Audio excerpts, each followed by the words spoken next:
During the time of 1900s, life in northern Italy was wonderful. The spaghetti harvests were plentiful, and the people were happy with life in general.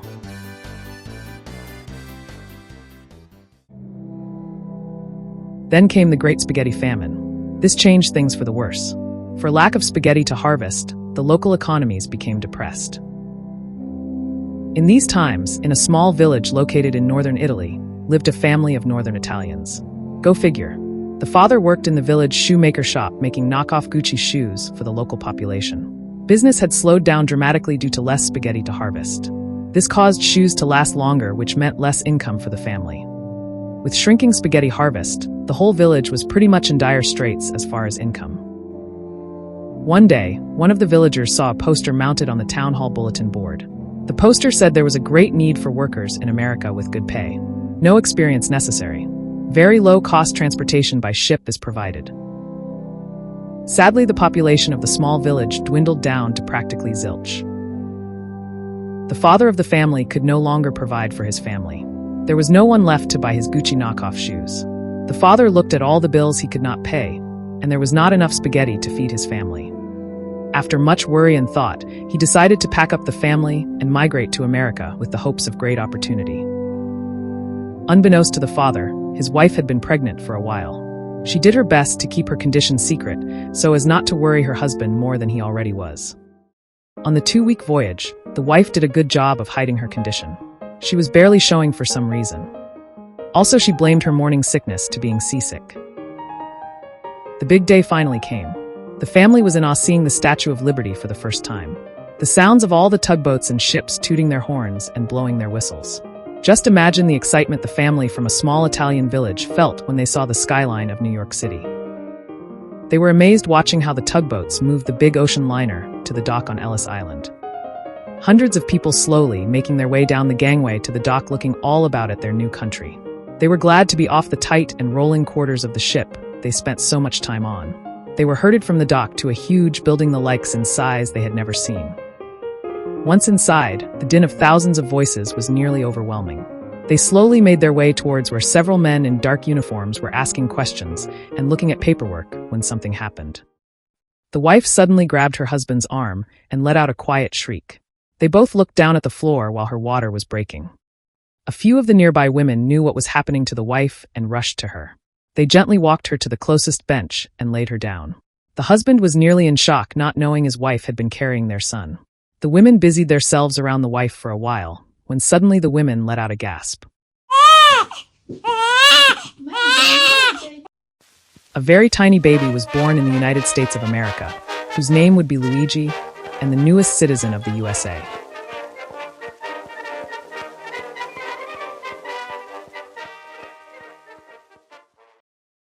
So goes the same for Luigi's family, as so many other immigrants fresh off the ships and out the back door of the immigration building on Ellis Island. The only places that were affordable to live in with what money they had left after paying for steamship fare were the ungodly, horrible tenements. Filthy, smelly, horse manure-covered streets. Flies everywhere. Overcrowded rooms in dilapidated and dangerous fire-prone buildings. Once moved in, and had maybe one night's sleep on bedbug-infested mattresses, you had to find work. The only work Luigi's father could find was grueling day labor. He was just able to pay the rent, feed the family, and sock away a little money. During this time, Luigi's parents watched the baby grow. Well, maybe grow isn't the right word. He was plenty healthy for his age, but just wasn't getting as tall as the other kids his age. One day while working at the fish market, his father got talking with one of his workmates. His friend knew his father's trade was a shoemaker, and he had a cousin in Waterloo, New York, who had a shoemaker shop. His cousin needed help there because there were so many new immigrants there to help construct the new canal. It seemed they all wanted new Gucci shoe knockoffs. What else would you want to wear on a Saturday night? After work, Luigi's father hurried home to tell his wife about the good news. She was so excited about the prospect, she nearly peed her pantaloons. He wrote a letter to his friend's cousin and told him he was a cobbler and he was an expert Gucci shoe knockoff maker. They received a letter saying he was hired and would have helped settling into life in Waterloo, New York. The next day they packed up their belonging and went to the train station to buy tickets. And they were off to a better life at last.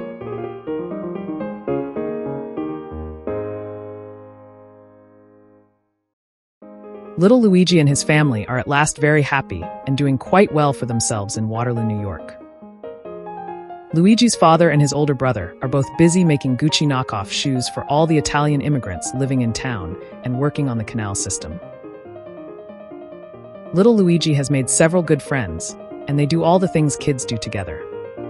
One day, while he and his buddies were walking down the railroad tracks, they heard a train whistle behind them. They turned around and saw, to their surprise, an ornately decorated railroad train coming up the tracks. It was a circus train. The circus was coming to town. The circus set up in a big open field right outside of the town of Waterloo. That very night, Luigi and his friends walked from town to the circus. With eyes wide open, they took in all the sights, sounds, and smells. The whole darn town was there. Little Luigi helped his father and brother in the cobbler shop as best as he could, filling orders for Gucci shoe knockoffs. When it was busy and he was so small, his father and brother would constantly trip over him.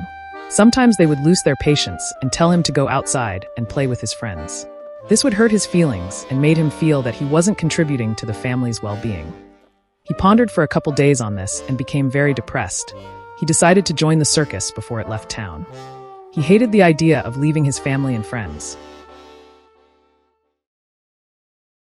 Little Luigi makes his way to the circus before they roll up everything to put on the train. He walks around checking out the situation to help make plans on just how he's going to be a part of this organization. He finds a place to comfortably sleep in one of the empty cars of the circus train. Early the next morning, he is woken up by the sounds of the men packing the train. He covers himself with the straw bedding on the floor while the men bring in the camels and stays hidden for the train ride to the next town they set up in. Finding himself in another part of the country, he walks around for quite a while looking at how the circus is being set up. Later in the day, he makes it a point to start talking to the circus folk. He starts a conversation with the mother of the bearded lady, who is also bearded. Guess it runs in the family. She asks what is such a little boy doing wandering around by himself. He has to come up with some kind of baloney story in a hurry. He tells her that all he can remember is living in a really terrible orphanage. Over time, he learns his parents dropped him off there. They were being deported back to northern Italy because of committing the crime of counterfeiting expensive Gucci shoes. Since little Luigi was born in the United States, they figured it would be best for him to stay in his country. Besides, they didn't have the extra money for his steamship fare. Poor Luigi. The orphans were forced to work at using hammers to pound out the farts in lima beans. The management of the orphanage sold the fartless beans to the Dainy Derriere Flatulence Free Bin Company. The only reward the orphans got was a cold, dingy place to sleep and a diet of cabbage soup and fartless beans. He ends this sad and made-up story by telling the mother of the bearded lady that he ran away from the orphanage, hoping that he would find someone with enough warmth and kindness in their heart to give a little boy love and a home. With tears in her eyes and a giant lump in her throat, she tells little Luigi that he has ended his search. She gives little Luigi a home in the circus. As time goes by, little Luigi makes many friends within the community of the circus people. Traveling around the country, he finds, is a wonderful education. He is no longer considered just a ward of the circus, but a working member.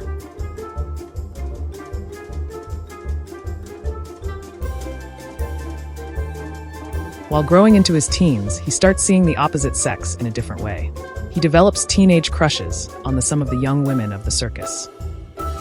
He believes he has fallen in love with the younger bearded lady and develops a relationship with her. The circus strongman has also been dating her for a much longer time, though, and becomes very jealous of the relationship between her and Luigi. The strongman can no longer stand the competition and becomes very angry with Luigi. He threatens harm to the poor little fellow and chases him out of the circus. Poor Luigi finds his way to the local railroad yard and hides in a boxcar. The boxcar starts moving and slowly gains speed. So much so that it's moving too fast to jump off. So goes the life of little Luigi, on his way to parts unknown.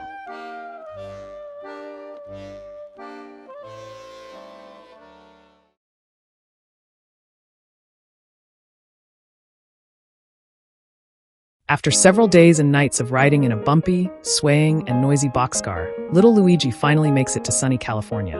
The freight train starts slowing down while passing through the orange orchards. The train finally stops in the railroad switchyards of Fullerton, California. Luigi takes in the citrus smells of the nearby orange juice processing plants. Then he hears angry cussing and banging. What he hears is a railroad cop with a baseball bat rousting the hobos off the train. This is the end of their free ride. For a while at least. Not a very welcoming arrival in California. Luigi jumps out of the boxcar and makes a mad dash through the freight yard. He sees a pickup truck with a bed covered by a tarp. He quickly jumps into the back of the truck and hides under the tarp. Then the sounds of a door closing and motor starting. And off Luigi goes again for places unknown. The ride was smooth compared to a boxcar, so he took a little nap curled up next to a box labeled Hercules Dynamite. Luigi was jolted awake by a change in the ride. The ride became quite bumpy and dusty. He looked out from underneath the tarp, and boy, was he surprised. He was in the middle of the desert on a very rough dirt road headed somewhere towards some mountains. Luigi got to thinking how the dynamite would fare on the bumpy road. After about a half hour of this rough ride, the truck came to a stop. Luigi thought it would be best to jump out of the truck and get some distance between him and the driver. "Wait a minute there, kid. Who the heck are you?" Luigi stopped and turned around facing Jack Mitchell. "My name is Luigi and I'm no kid. I'm 17 years old." Jack Mitchell then asks, "How did you end up here?" Calming down a bit, Luigi tells Mr. Mitchell a brief summary of events in his young life as to how he ended up at this moment.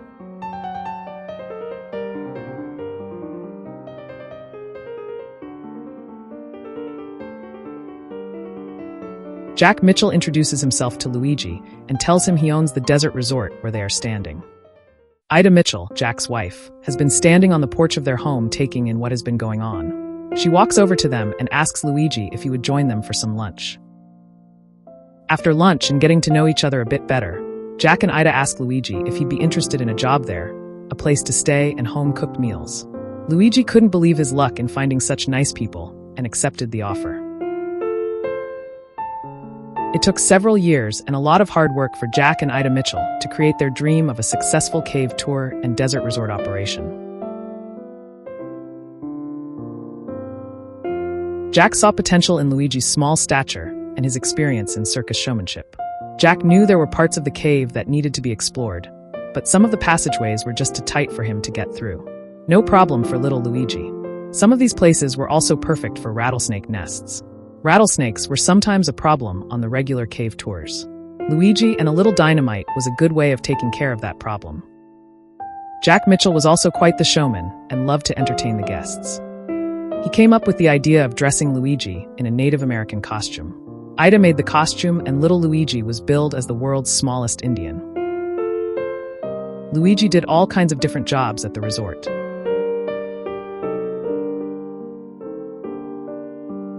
His favorite job was helping out at the annual Blair Brothers Ranch Giant Tortoise races. All was going well. Plenty of tourists. Then came World War II. Rationing pretty much killed business at the Mitchell Resort.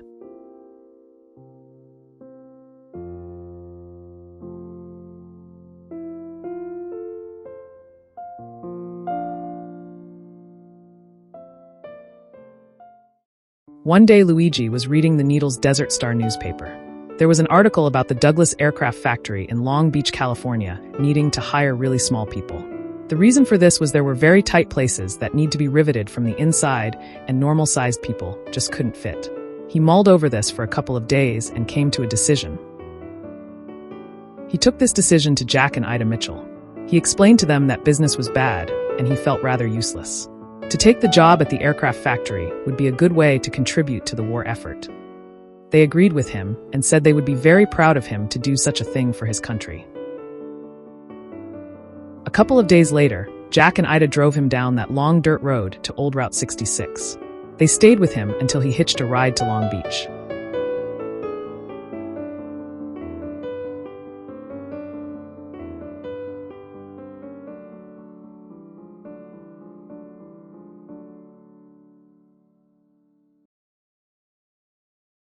Luigi had no problem getting a job at the Douglas Aircraft Factory.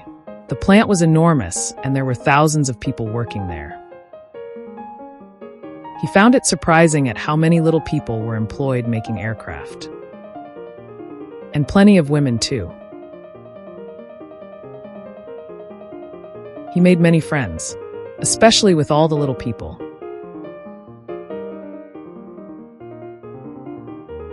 Luigi even met a girl at the factory.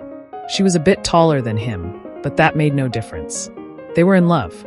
Strolling along the beach near the Long Beach Pike was a favorite pastime.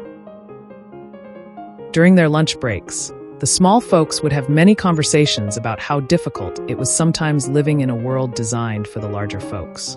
It would be a lot easier for them if they could have a place to live where everything was scaled down for them. No more stepladders to climb just to get to the sink to brush their teeth and shave. Just picture what they had to do use the toilet. They dreamed of a place to stay where they could really feel free. One day on their lunch break, a couple of the little fellows brought up the idea of an investment for when the war ended. The idea was to build a resort community where everything was scaled down for comfortable living for small people. A place where they could truly feel free. The war finally ended. All the small people were no longer needed to make airplanes. Most of these folks were good savers and had plenty of money to invest. Luigi and many of his friends pooled their savings to buy some beachfront property in Florida. On this property, they constructed a resort community that was scaled down just for small people. At last, they had a place where they could truly feel free. They named their new community the Stay Free Mini Pad.